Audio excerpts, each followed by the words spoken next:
geldiniz. Bugün hep beraber Hollywood Walk of Fame'i gezeceğiz. Buradaki ünlülerin yıldızlarını göreceğiz. Etraftaki dükkanları inceleyeceğiz.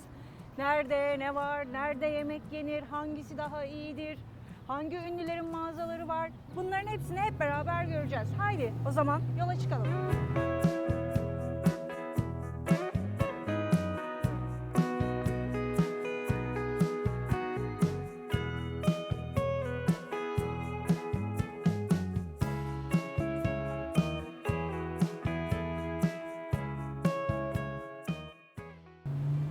Burası Hollywood Walk of Fame'in başlangıç noktası ve bu cadde yaklaşık olarak 1-1,5 kilometre kadar bu şekilde devam ediyor. Yolun sağında ve solunda her iki taraftaki kaldırımda da ünlülerin yıldızları var. Şu anda gördüğünüz gibi örneğin Kiss Rock grubunun yıldızı burada.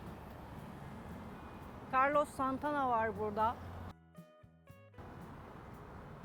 Bu yıldızlar ben önceden şey zannediyordum. Hani birileri böyle bir komite var. Bu komite işte kendileri seçiyorlar bu ünlüleri. Ona göre yıldızlarını koyuyorlar onları onur etmek için falan diye düşünüyordum ama öğrendim ki öyle değilmiş. Evet bir komite var bu doğru. Fakat buraya kendiniz başvuru yapıyorsunuz. Ya da sizin hayranlarınız sizin adınıza başvuru yapabiliyorlar. Daha sonra bu komite bir seçim yapıyor. İşte belli kriterleri var. Başvuru için belli alanları kabul ediyorlar. Televizyon, müzik, spor dalı gibi. Ve bu alanda en az 5 yıllık bir deneyiminiz, bir geçmişiniz olması gerekiyor en başta. Ondan sonra seçim yapıldıktan sonra sizi, tabii bu arada başvuru için de bir ücret alıyorlar. Seçim yapıldıktan sonra da $75.000 gibi bir ufak bir meblağ ödemeniz gerekiyor. Hani öyle bedavaya da koymuyorlar yıldızınızı. $75.000'ın karşılığında işte böyle tatlı, şirin, pirinç yaldızlı falan pembiş bir yıldızınız oluyor. Hani rengi güzel. Rengi güzel ama hani bir de şey diyorlar bu $75.000 genel olarak bu caddenin bakımı için harcanıyor falan ama göreceğiz bakalım ne kadar bakımlı, ne kadar bakım yapıyorlar. Bir şartlarından biri de şu, farz edelim ki benim sevgili kocam için ben başvurdum. Böyle güzel bir doğum günü hediyesi falan yapmak istiyorum. Çok da zenginim, $75.000 falan var. Bir de benim kocamın bu yıldızı kabul etmesi gerekiyor. Sonra buraya gelmesi gerekiyor. Açılış töreninde bulunması gerekiyor. Sadece hayatta olmayan ünlüler için bu şart geçerli değil ama o ünlü hayattaysa bu yıldızı kabul etmeli. Hani ben parayı veriyorum o da yetmiyor. Bir de o kabul etmeli. Kabul etmezse gitti benim 75.000 yani. Ondan sonra bir de buraya gelmesi gerekiyor. Hani bugün işim var diyemez. Hani zaten 75.000 vermişim demesin. Demesin yani. Demezsin değil mi aşkım? Demezmiş, gelirmiş. Burada Scientology'nin binası var. Şu tarafta. Bu Scientology'nin aslında bu Hollywood bulvarında 3 tane büyük binası var. Genel olarak Los Angeles'ın genelinde de bir sürü güzel binaları var. Hani bunlar ne yapıyorlar? Hani merak ediyorum. Aslında bir gün orada da bir program yapmak istiyoruz ama bakalım. Ayrıca benim eşim de bayağı bir yakınlar. Yani severler benim işimi. Burada güzel bir LA Fitness'ımız var. Her yerde fitness club'lar görebiliyorsunuz burada. İnsanlar burada spor yapmaya çok özen gösteriyorlar. Sabahın 5'inde 6'sında çıkıp yollarda koşmaya başlıyorlar. Hani güzel bir şey aslında. Sağlıklı yaşam.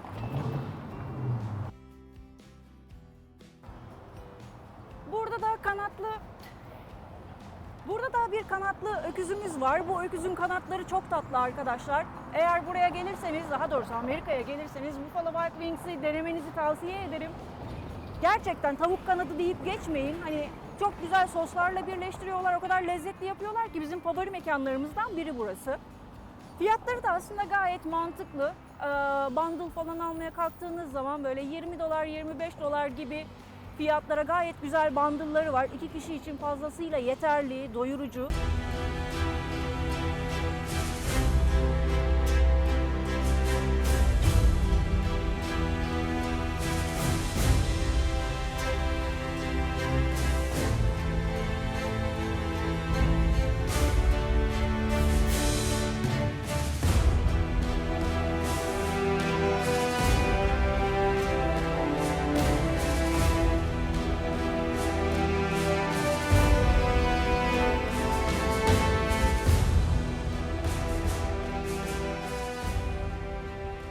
beyaz yanıyor. Ben hala bakıyorum niye yeşile dönmedi ki? Yani yeşile dönsün de geçeyim falan diye bekliyordum. Ama öyle olmuyormuş. Burada beyaz diye bir şey var. Beyazda geçiyoruz yani. Ama kırmızı aynı Allah'tan, o yüzden ölmedim yola atlayıp. Hani onu da başka renk koysalar kesin atlardım. Bulvarında ayrıca bir sürü noktada tur şirketleri göreceksiniz.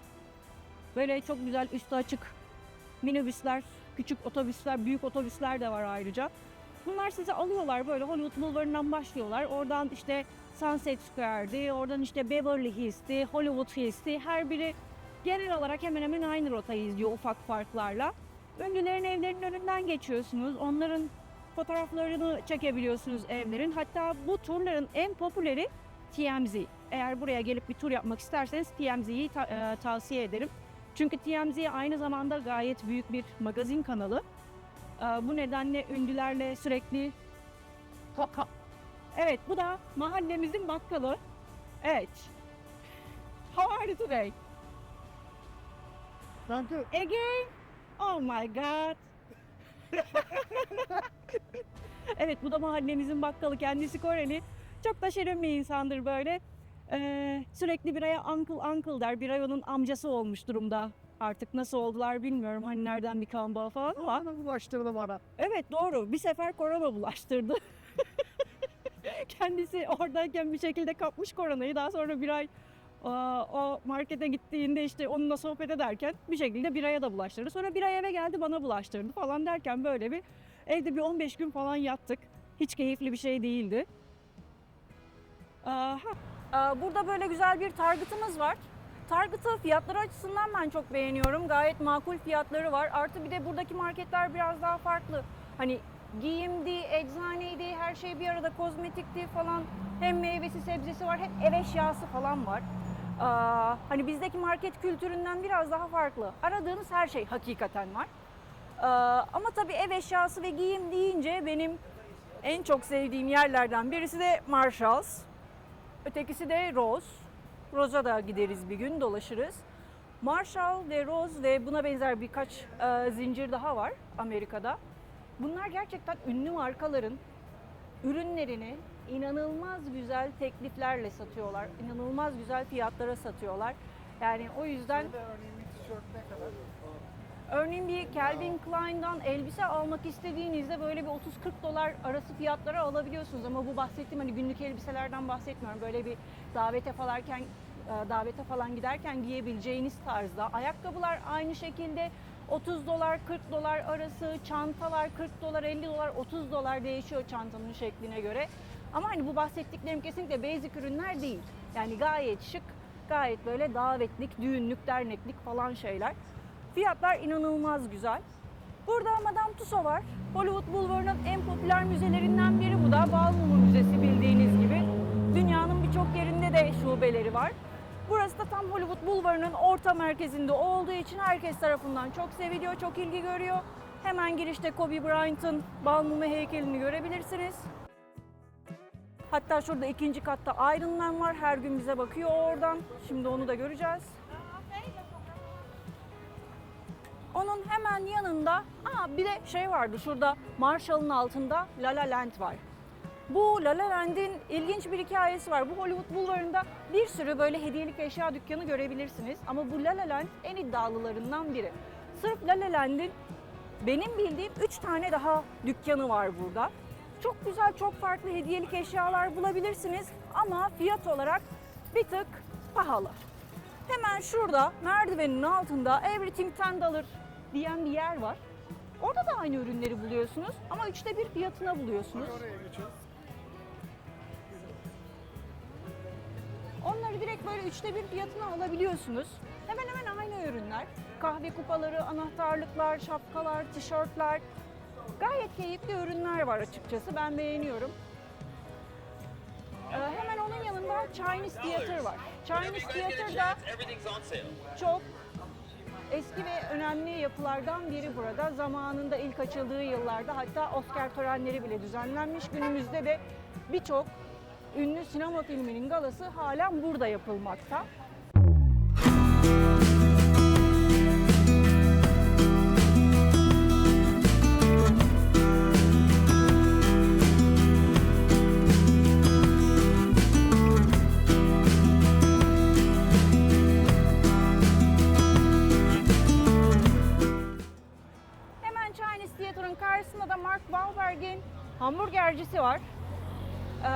burada ünlülerin ek işleri de oluyor. Yani adam oyuncu ama bir tek oyunculuk yapmıyor. Ayrıca böyle bir hamburger zinciri açtı. Şu an için içerisi gayet güzel, gayet popüler. Yeni olduğu için insanlar tarafından ilgi görüyor ama tabii birkaç sene içerisinde batacak mı çıkacak mı göreceğiz. Eğer filmleri gibi olursa orta seviyede devam eder gider. Chinese Theater, evet ne geliyormuş? Amatör geliyormuş, IMAX. Bu Chinese Theater dediğim gibi çok eski. Yaklaşık 100 yıllık bir tarihi var burada. Chinese Theater'ın içeride yaklaşık... Düğünü izlemiştik burada değil mi? Biz burada Dune'u da izledik. Ondan sonra hangisiydi bu yenisini yaptılar? Uçaklar. Tapkan. Top Gun'ın yeni filmini de burada izledik. Yaklaşık 1000 kişilik bir kapasitesi var. Ve içeride bir gün aslında içeride de çekim yaparız sizler için. Burada bir sürü ünlünün imzasını, el ve ayak izini görebilirsiniz.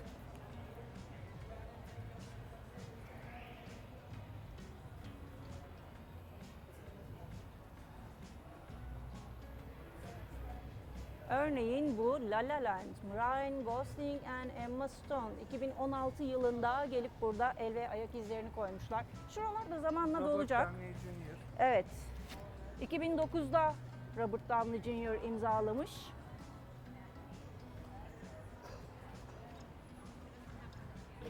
En ilginci buradaki bu el ayak izleri, imzalar falan. En ilginci Donald Duck. Onu göstermek istiyorum. Hemen şurada. Donald Duck'ın o tatlış yüzgeç ayakları burada. Çok şirin olmuş bence. 1984'te imzalanmış bu.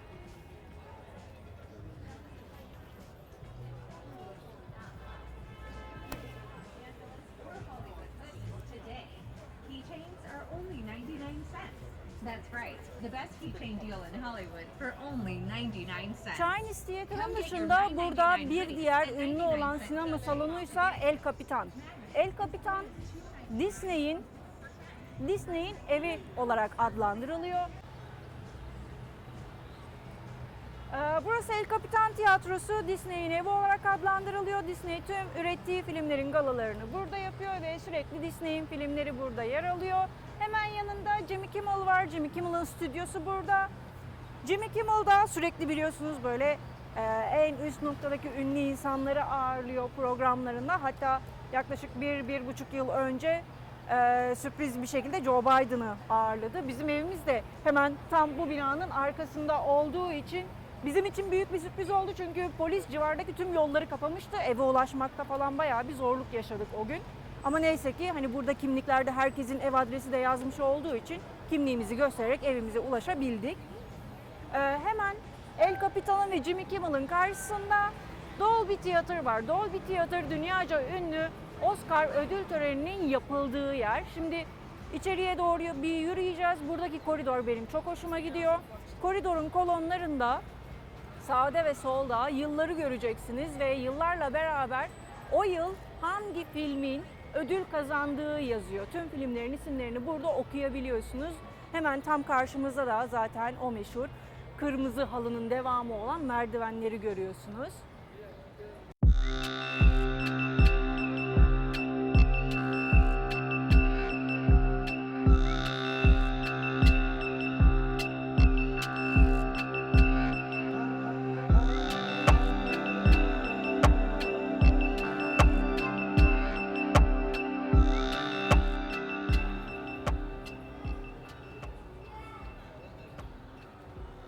Ayrıca buradaki bir gizli şeyi de göstermek istiyorum size. Muhammed Ali'nin yıldızı. Şimdi diyeceksiniz ki bütün ünlülerin yıldızları kaldırımın üzerindeyken niye Muhammed Ali'ninki duvarda? Ki bu arada sadece Muhammed Ali'nin yıldızı duvarda.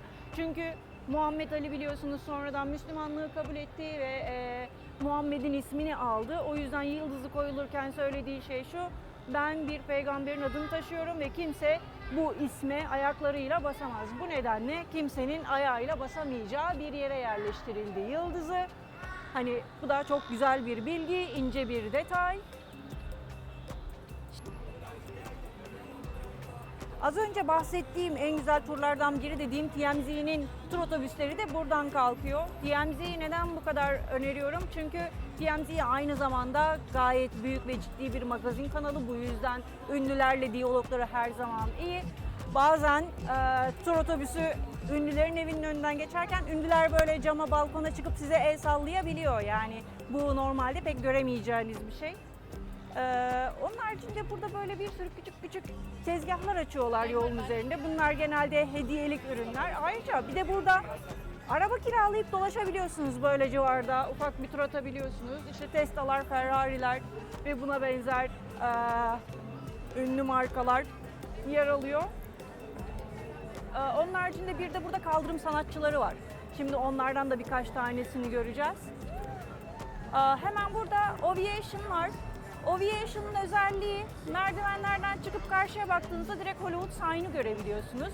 Ayrıca tam El Capitan Tiyatrosu'nun girişinde durduğunuzda baktığınızda da Hollywood Sign'ı görebiliyorsunuz. Binanın dizaynı ona göre yapılmış. Kesinlikle araya bina koymamışlar, duvar koymamışlar ki direkt herkes görebilsin diye Hollywood Bulvarı'ndan. Gayet İşte size bahsettiğim Ovation ve dediğim gibi şu an yolun karşı tarafındayız ama bu kaldırımdan bile direkt şu açıklık alandan baktığınızda Hollywood Sign'ı görebiliyorsunuz. Çok ince ve güzel bir detay. Ben bunu ilk gördüğümde çok beğenmiştim. Burası da Disney'in evi dediğimiz El Capitan. Burasının da çok güzel tavan işlemeleri, sanatsal detayları var. İçerisi de çok güzel. Burası da aynı Chinese Theater gibi küçük bir müze bölümü yapmış. Filmlerde başrollerin, oyuncuların giydiği kıyafetler, kostümler, kullandıkları eşyalar bulunuyor. Geldiğiniz zaman bunları gezebiliyorsunuz. Ayrıca içerisi de gerçekten çok güzel. Bir gün sizler için burada çekim yapacağız.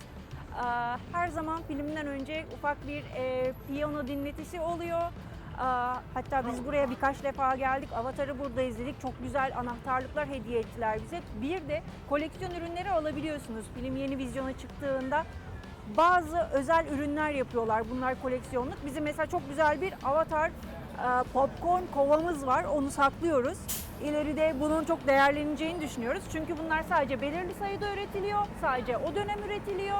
Ve ondan sonra insanlar bunları elden ele satıyorlar farklı fiyatlara. Evet, burada da başka bir tur şirketimiz mevcut.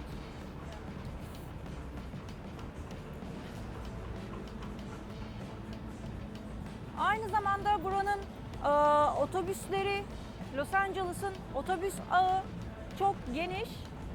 Her yere ulaşabiliyorsunuz. Eskiden otobüse binilmiyordu. Yani şimdi doğru söylemek gerekirse. Fakat son 1,5 yıldır neredeyse gayet güzel temizlediler. Rahatlıkla otobüsleri kullanabiliyorsunuz ama metro, normal yeraltı metrosu çok gelişmiş değil henüz. Tabii ki hala inşaatlara devam ediyorlar, yeni bağlantı noktaları açıyorlar falan ama hani bir yere ulaşmak için otobüs daha kullanışlı olabiliyor burada.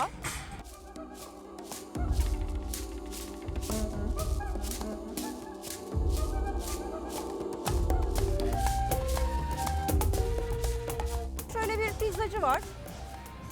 Birkaç tane ufak yemek yeri var ama açıkçası yani ben şu pizzacıyı kesinlikle tavsiye etmiyorum arkadaşlar. Gelirseniz aklınızda olsun.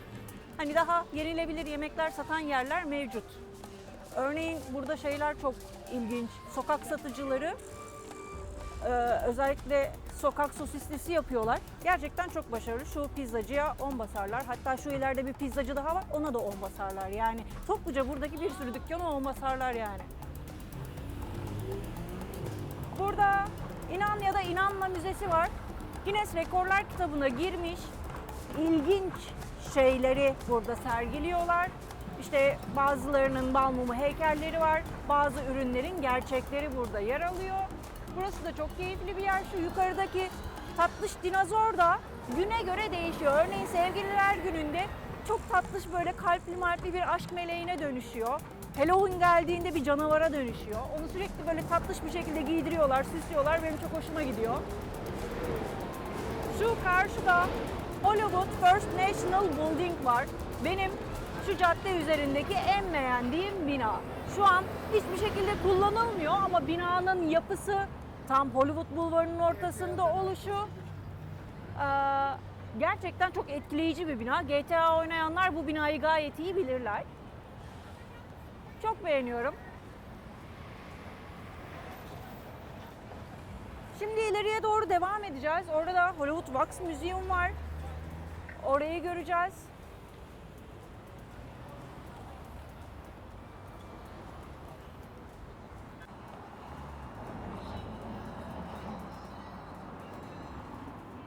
Burası çok ilginç bir yer. Buradan eski filmlerin, dizilerin senaryolarını alabiliyorsunuz. Bunların filmlerini alabiliyorsunuz. Ayrıca film afişleri var. Bu film afişlerini alabiliyorsunuz. Burası Hollywood olduğu için hani sinemaya bakışları bir tık daha farklı, televizyona bakışları bir tık daha farklı. Hani eski dizilerin senaryoları bile burada hak ettiği değeri görüyor. Hani bu gerçekten güzel.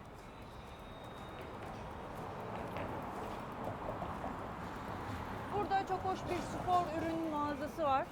Buradaki ürünleri de çok beğeniyorum. Özellikle de beyzbol tişörtleri acayip keyifli.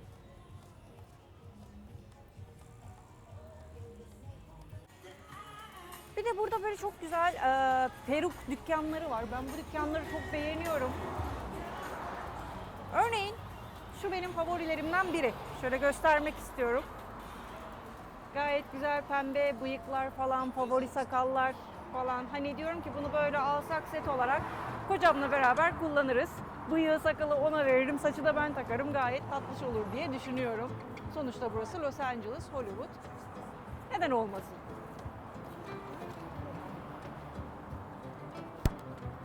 Ayrıca buranın havasından bahsetmek istiyorum arkadaşlar. Yazın dahi hava 32-33 derecelerde devam ediyor ama nem oranı düşük olduğu için kesinlikle öyle hani terlemek, böyle yapış yapış olmak falan gibi şeyler söz konusu değil. O yüzden hani yazı tam böyle kıvamında bir yaz olarak yaşıyorsunuz. Kışın zaten kış diye pek bir şeyimiz yok. Kışın en fazla şanslıysanız bir iki defa yağmur görürsünüz. Kar diye bir şey zaten yok. Ki benim için gayet güzel, ben soğuğu seven bir insan değilim. Sürekli bir bahar havası. İlkbahar, sonbahar, kış yok arada ve tatlış bir yaz var. Karşıda yine bir hediyelik dükkanımız var. Malum burası ciddi önemli bir turistik yer. O yüzden turistlere yönelik bir sürü hediyelik ürün bulunuyor. Evet, burada bir başka peruk dükkanımız var. Rengarenkler, çok şekerler. Kullanır mıyım? Bunları kullanmam. Ama şekerler yani. Çok tatlılar, renkleri falan. Şeye benziyorlar, pamuk helvaya. Burası da bir kostüm mağazası arkadaşlar. Özellikle Halloween'da. Burada Halloween gerçekten çok önemseniyor. O kadar güzel insanlar hazırlanıyorlar ki işte arabalarını süslüyorlar, köpeklerini, kedilerini giydiriyorlar, kendileri hazırlanıyorlar, kapı kapı dolaşıyorlar ve hani Hollywood Halloween zamanı geldiğinde bu dükkan tıklım tıklım oluyor. Ayrıca burası gerçekten çok büyük bir mağaza. Aradığınız her farklı çeşit şeyi bulabiliyorsunuz. Gayet meşhur bir mağaza burası. Burada Hollywood Wax Museum var. Yine ünlülerin bal mumu heykelleri yer alıyor. Hemen yanında Giant House var. Giant House gayet keyifli bir yer fotoğraf çekmek için. Böyle tamamen göz yanılgısıyla işte sizi bir yerde dev olarak gösterebiliyor, cüce olarak gösterebiliyor. Burada da tamamen mermerden yapılmış bir dünya var. Dünya sürekli dönüyor ve üzerinde tüm dünyanın, tüm karaların, kıtaların haritası yer alıyor. Hani inanılmaz büyüklükte, inanılmaz ağır ama suyla beraber dönüyor. Bu arkadaşlar Forever Young'mış. Ne olduğuna dair hiçbir fikrim yok. Alphaville parça. Forever Young. Oo. Okey, benim de hiçbir fikrim yok. Ama devamlı gençmiş arkadaş. Güzel, tebrik ediyoruz onu. Karşıda yine Giant House'un yanında Upside Down House var.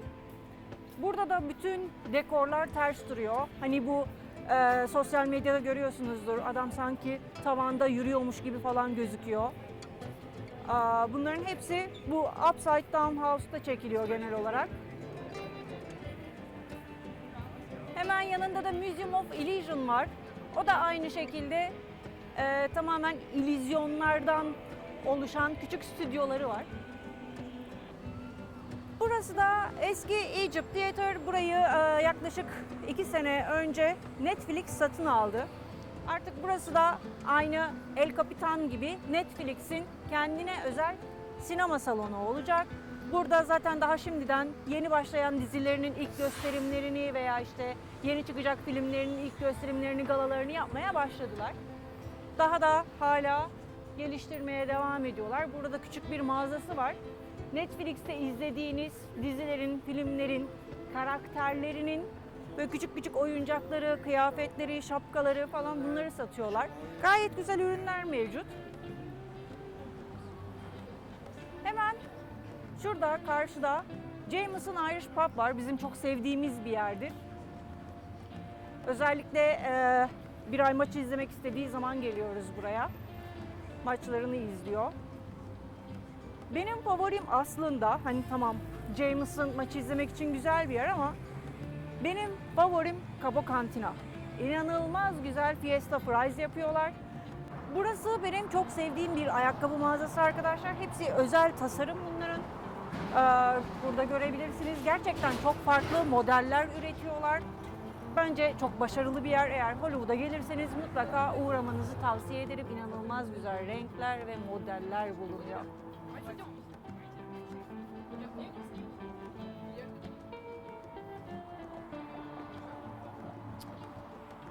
Girmeyeceğim. Burası da bir başka kostümcü. Yalnız reklam çekimi gibi oldu. Tam üç kız çat diye girdi oraya. Evet. İşte gördüğünüz gibi çok ilgi gören bir mağaza çünkü hakikaten çok ilginç ve güzel modeller yapıyorlar. Herkes tarafından, özellikle herkes tarafından çok beğeniliyor.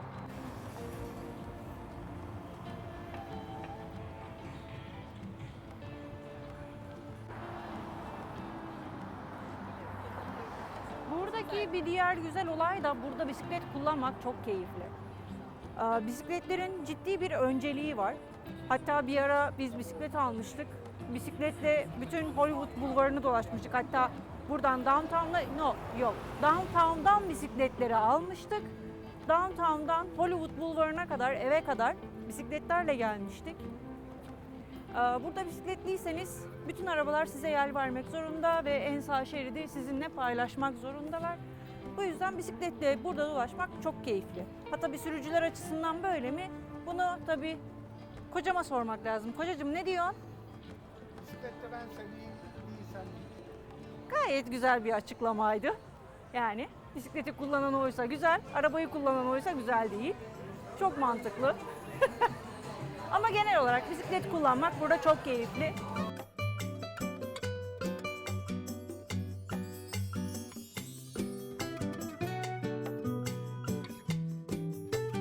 Ayrıca hafta sonları burada klasik arabalar geçit töreni yapıyorlar. Kendi şovlarını yapıyorlar. Aynı şekilde küçük motosiklet grupları var. Yani küçük motosiklet derken motosikletler küçük, grup küçük değil. Grup böyle bir 100-150 kişilik falan oluyor. Onlar geliyorlar, burada böyle ufak gösteriler yapıyorlar kendi gruplarını tanıtmak adına. İzlemesi gayet keyifli oluyor. Hafta sonları ekstra canlı olan bir cadde. Aynı zamanda özel günlerde örneğin Halloween'da gayet güzel bir geçit töreni oluyor. Bunu insanlar yapıyor. Özel bir düzenleme ya da program değil bu ama bütün herkes buraya gelip burada o güzel kostümleriyle yürüyüşlerini yapıyorlar. Aynı şekilde Christmas, tabii Christmas özel bir parade. Buradaki belediye bunu düzenliyor. O da gerçekten güzel bir geçit töreni. Hatta onun görüntülerini de size bu videoya ekleriz. Gayet keyifli oluyor. Biz hemen hemen her sene izliyoruz. Onu da yüklersin. Hollywood Parade ile ilgili ayrı bir video daha yükleyeceğim. Çünkü gayet güzel oluyor. O rengarenk kostümler, danslar, şovlar. Hani inanılmaz keyifli. Biz buraya geldiğimizden beri hemen kapımızın önünde olduğu için her sene hiç kaçırmadan izledik. Her seferinde de çok keyif aldım açıkçası. Çok güzeldi. Bunu sizinle de paylaşmak istiyoruz.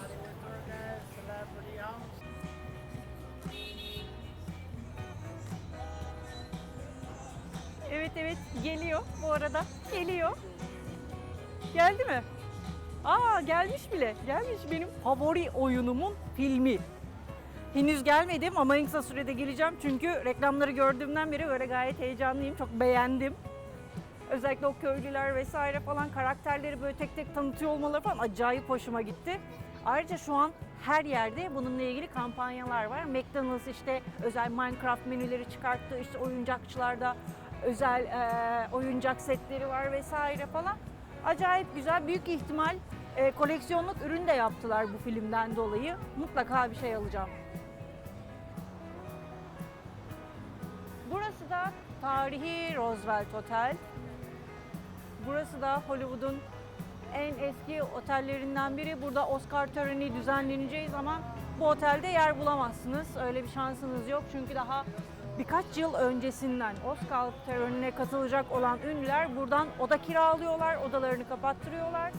Ki Oscar günü geliyorlar burada işte kuaförleri, kostümcüleri vesaire buradaki odalarında hazırlanıp buradan yürüyerek Oscar ödül törenine geçiyorlar. Burası gerçekten çok high-end bir otel. Evet arkadaşlar biz evimize ulaştık, evimize geldik. Hollywood Bulvarı'nda güzel şirin bir tur attık sizlerle beraber. Zaman içerisinde oradaki konuştuğumuz mekanları da bir bir gezeceğiz. Ayrıca sizin de görmek istediğiniz yerler olursa lütfen yorumlarda bunları yazmaktan çekinmeyin. Bu istediğiniz mekanlara da yavaş yavaş zaman içerisinde gideceğiz. Tabii bu arada bu güzel videoları kaçırmamak için kanalımıza abone olmayı ve bildirimleri açmayı da unutmayın. Görüşmek üzere.